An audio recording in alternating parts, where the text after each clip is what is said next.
কৈ দিয়ক অসমৰ মুখ্যমন্ত্ৰী ডাঙৰীয়া, অসমৰ মুখ্যমন্ত্ৰী ডাঙৰীয়া আপোনাক কৈছো আমি আৰু কোলাব নোৱাৰো যি ধৰণৰ আমাক হত্যা কৰা হৈ আছে উচ্ছেদৰ নামত। অসমৰ মুখ্যমন্ত্ৰী ডাঙৰীয়া আপুনি কৈ দিয়ক। হৈয়ে থাকিব 23 লাখ বিঘা মাটি, এতিয়া 1 লাখ চেছ কৰিছোৱে, বহুত লম্বা ৰাস্তা পাব আছে। বিজেপিক ইয়াত 20 বছৰ লাগিব।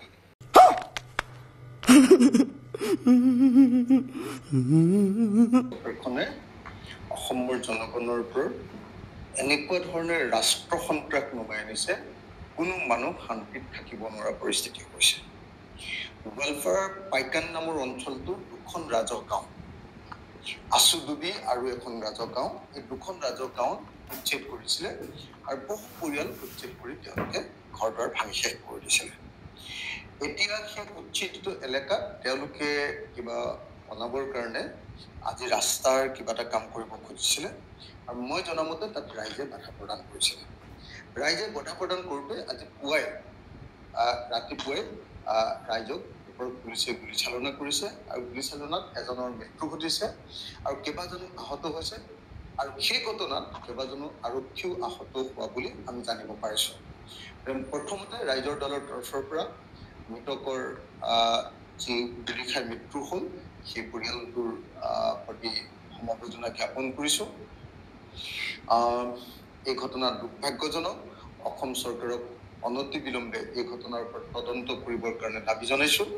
এই গোটেইখিনি এগেইনষ্ট লেণ্ড জেহাদ, জাতি মাটি ৰক্ষাৰ এটা প্ৰয়াস আৰু প্ৰচেষ্টা। অসমীয়া মানুহে বা আমাৰ ভাৰতীয় মানুহে যদি এতিয়া সজাগ নহয়, 15-20 বছৰ পিছত অসম বুলি একো নাথাকিব। These are realistic photograph. ৰাতিৰ ভিতৰতে 5000 মানুহে আহি গছ গতি ভাঙি বহি লয়। ফৰেষ্ট ডিপাৰ্টমেণ্টে কি কৰিব? পুলিচকতো তেওঁলোকৰ হাতততো আজিলৈকে অৰ্ডাৰে নাছিল যে গুলি চলাব পাৰে। চ' আনচাৰ ডিপাৰ্টমেণ্ট নহয়, answer is strong chief minister, strong minister, strong government. অসমৰ মুখ্যমন্ত্ৰী ডাঙৰীয়া আপোনাক কৈছো আমি আৰু কোলাব নোৱাৰো যি ধৰণৰ আমাক হত্যা কৰা হৈ আছে উচ্ছেদৰ নামত। অসমৰ মুখ্যমন্ত্ৰী ডাঙৰীয়া আপুনি কৈ দিয়ক যে আমি অসমৰ মুছলমানে কি কৰিম।